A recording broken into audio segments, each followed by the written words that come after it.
So in today's video, we are going to start working on finishing the game up. I think we've got a few things that we need to do in today's video, then that include the finishing of the game speed. So we need to increase the game speed as the game progresses so that the ground and the obstacles appear faster and faster, so it actually makes it challenging. The next thing we need to do is we need to go and add in some UIs to display the score of the player that's playing. And then once we've got our UI in it, we can go ahead and set up our collisions on our obstacles so that when we collide with one of the obstacles, then we can go and pause or end the game and display the high score and allow the user to start the game all over again. So we're going to do most of that in today's video. We'll set most of it up. I don't think we will make it look good.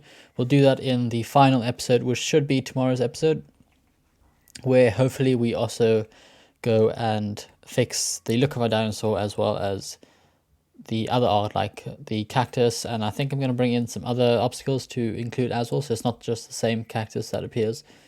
So let's go and jump into it and get started. So we haven't done anything since yesterday, so actually I think I may have done one thing, but it's fairly simple.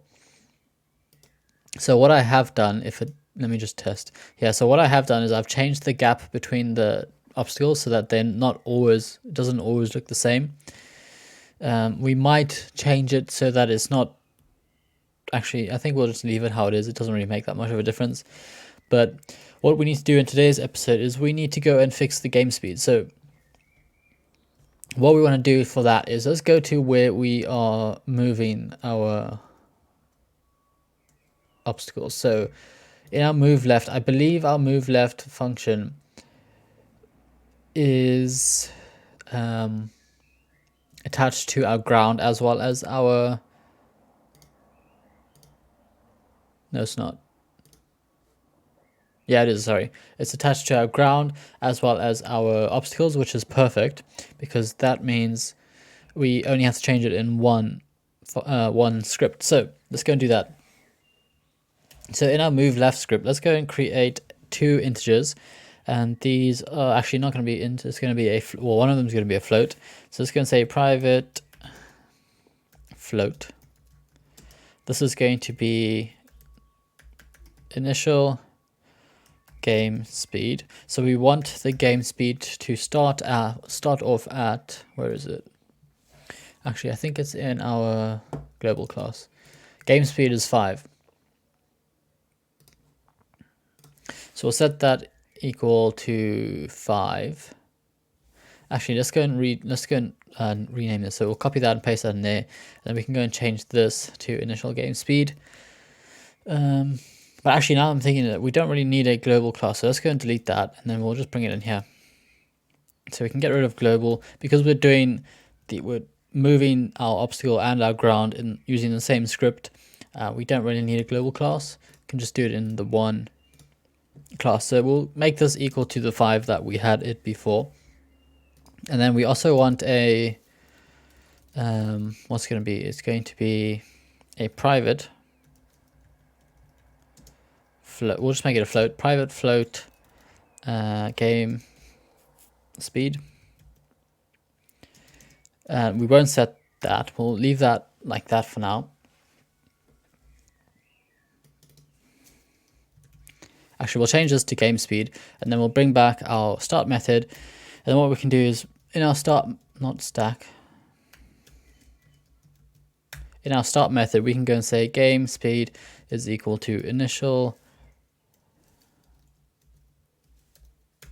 If I can type initial game speed, so that's going to set our game speed to be equal to 5. And then we can go ahead and move our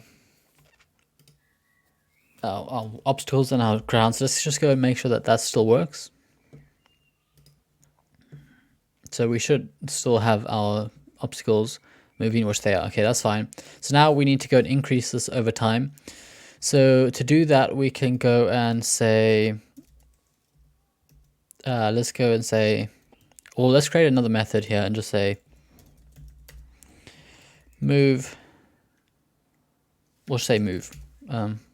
We'll cut this out, paste that in here, and then we can call our move left. No, not move left. Why did I say move? It can't be move left because our class is called move. So this just needs to be called move.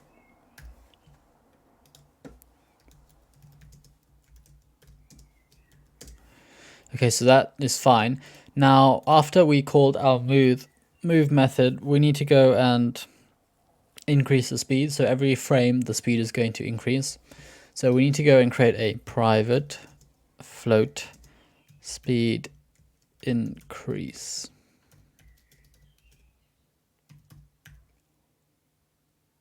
And that's going to be equal to 0.1. So every frame, we are going to increase the speed by 0.1. So let's go and say game speed is going to be equal to, sorry, it's going to be plus equals, what do we name it? Speed increase. Let's try that. Let's see what that looks like. It probably won't work as well as we want it to work because it might take forever. Okay, so that's not good. So we need to go and say speed increase times time dot delta time. I think that should slow down a little bit. So let's try that and see what that works, how that works. Okay, so you can see, actually let's do this. Let's go into here and change our private to public. So for our game speed, if we change that to public, we should be able to see it in our inspector. So let's see, that's our game speed. You can see it is getting faster and faster, and it should be the same thing for our obstacles. So all of our obstacles should have the same game speed on them. Actually, no, they don't. So that's a bit of a problem which we need to fix. Okay, actually, yeah, well, I think I know why that's doing that, but we won't fix it in today's episode. We'll leave that for another episode. So that's fine. At least we know that it's increasing over time, so that's fine. We'll work on that in the next episode. So the reason why it's doing that is because when we go to instantiate a obstacle, the speed of the obstacle starts at 5, and it's not going to match what the ground is. So eventually, when the ground is at, say, a speed of like 10, when the new obstacle just gets instantiated, the obstacle that's just been spawned in will be at 5, and the ground will obviously be at 10. So that's not really what we want. So let's go and do, actually, you know what, let's just go and fix it now. So we are going to use our global script. Let's test it out. If this doesn't work, we'll save it for tomorrow's episode. So let's go and say public static float game speed, and that's it, is going to be equal to, actually we'll just set game speed, okay? And then in our move left here, when we go and start the game, we can go and say global dot game speed.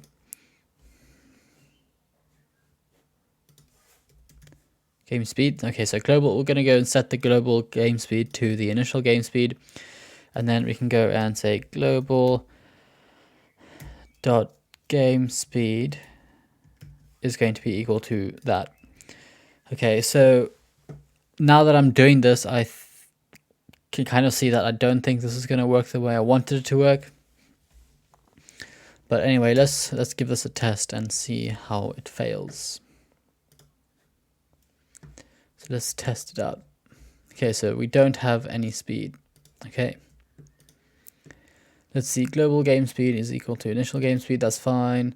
Then in the update method, we go and move, because this is, no, that's fine. Global game speed plus equals speed increase times that, okay. Okay, you know what? Let's just leave this for now, and then, actually, I think I know why. So this needs to be global game speed, and we forgot to put here global dot game speed. So let's test that out. That should now work. Okay, so now we have our dinosaurs dinosaur looks like it's moving. Our cactus or our obstacles are now moving at the same speed of our ground, which is good. Let's just see that it's increasing. So game speed is equal to 0. Okay, so that's not supposed to be like that. Okay, so it hasn't worked. It hasn't worked how we wanted it to work. Where's our dinosaur? No, not on dinosaur, our ground. Okay, so game speed, I believe, is not getting fast. Actually, is it? Okay, so it's getting faster, but whenever something spawns in, I think it's resetting it. So we'll have to go and fix that, but we'll do that in another episode. So what we want to do in today's, or for the rest of the episode, let's go and create a canvas. And then on here, this is going to have our UI. So we need to create a score label so we can display the score of our player. We'll put this in the top right. And then we'll move it down a little bit. So Y position is going to be -50, and then X is -50. Okay, so that's fine. We need to change the color of it. So on our text, where's our color? Let's make that smaller.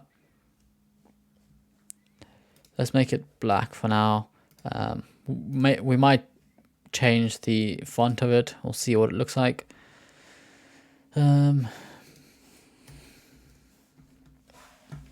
So this is going to be score. And then we're just going to set that to be 0 for now. And then we'll set that up in the next episode, probably. But for now, let's go and do something else. Let's go and start creating an empty object. And then this empty object here is going to be for destroying our, let's go reset that. It's going to be for destroying our obstacles once they move off of screen. So when we play the game, if you look here in our scene view, you can see that the obstacles are spawning, but they carry on going. And as the ground moves and shifts to the other side, you can see that our obstacles just carry on going forever. So we need to go and change that. So this game object here, which is located right over there, let's go and bring this here. And as soon as it reaches the other side of the screen, slightly off screen so we don't see them disappearing, we can go and add in a collider onto it, a box collider 2D. Then let's reshape it so that it fills up enough of the screen so that our obstacles can collide with it, something like that. And I'm going to make this a trigger so that we don't see the obstacles. Actually, you know what, let's leave it. We'll make it as a collider, and then we'll just shift it off a little bit more so that when they collide with it, you don't see them stopping before they get destroyed. So let's go and add a script onto it and say destroy. That's how you spell destroy. Destroy obstacle. So in here, they should really only be one method, and that's the on collision enter 2D method, I think it is. So let's go and open that up. So we can go and get rid of all of that, and then all we need is our on collision enter 2D, and then here we can just say destroy collision dot game object. Okay, so we'll save that, and now we have to go to our prefabs before we forget. And I think, actually, let's test it. I think we have to add a collider onto our obstacles so that when they collide with our box over there, yeah, we do, they actually triggers it. So open up our cactus, and then we can put a collider on here. So I believe it's going to be a mesh collide. Nope, wrong one. I can never remember which one it is. So what do we have on our dinosaur? Our dinosaur is a polygon collider. Okay, so on our cactus, we need to add a polygon collider so that it fills it up. I mean, that's fine. Doesn't really matter how it looks. And then the same thing on this one, add a polygon collider, and then that should be fine. I'm just gonna fix this one to bring it up here, like that. And then, not that we'll collide with it on this side, but let's just go and fix it like that. Okay, so that should be fine. So now let's test that out and see if it works. if we go into our scene view, we should see that when they collide with this, okay, so ignore, wait, what has it done? Where's our game object? Why is it not working?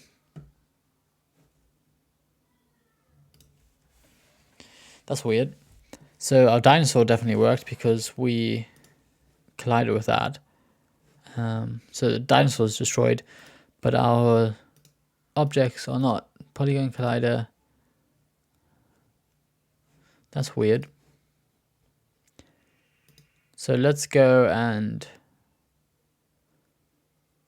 let's see, dinosaur. Can we restrict the movement freeze position on the X? Yeah, because we don't want it to move on the X, I don't think. Let's test that out. We want it to stay in the same place and just be able to bounce up and down. So that's fine.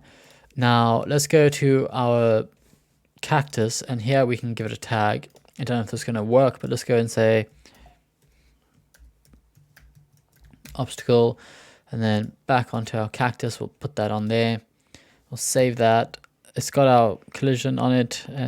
Drag that in here quick. Where's our prefabs? Cactus 2 should also have a obstacle tag on it. That's fine. So now in our script, we can go and say if collision dot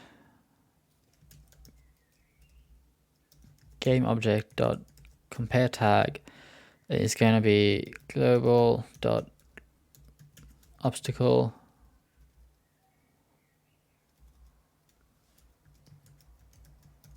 tag, then we can go and destroy our game object.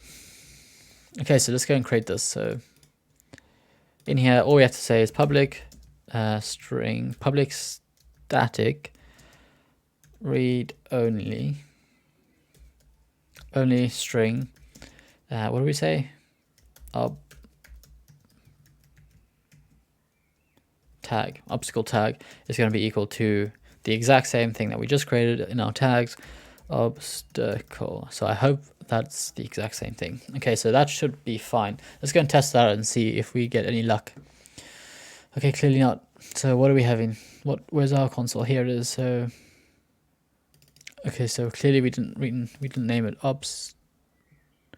obstacle tag. This should be a small case. Okay, so that's fine. Let's test this out.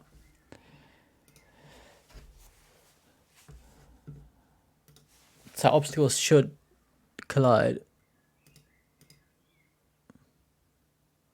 but they're not colliding with, I mean, they're not just getting destroyed. Why is that happening? Let's just print something out and see if it's actually working. Print game object dot name. Actually, we don't do that. We want to print out the collision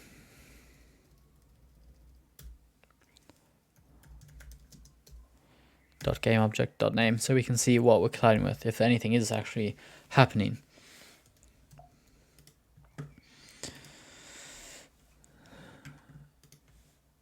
Where's our game object? Is over here. Okay, so now when we collide with, when our obstacle collides with it, okay, so it's not happening, nothing is happening. Oh, maybe that's why, because we didn't attach it. Obstacle, destroy obstacle, which is fine.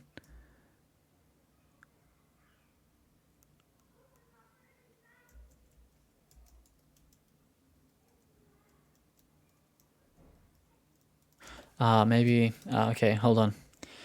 I think our obstacles have to have a rigid body. One of them has to have a rigid body on them, I believe. So let's go and add rigid body, 2D, and then we don't want any gravity. Set that to 0. Freeze rotation. Freeze the Y position because we don't want it to move up and down.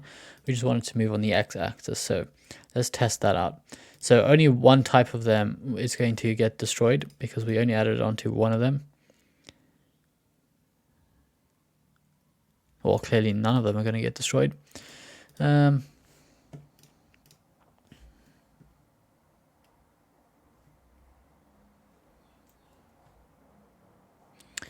Okay, so clearly that's not working.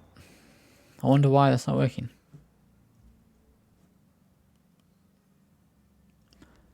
That's very weird. What am I doing? Dinosaur has a rigid body on it. Yeah, that's fine. It also has a collider on it.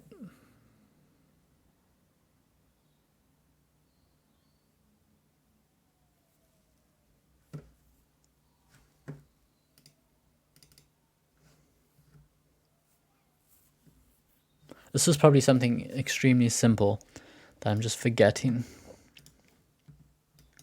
Where's our cactus?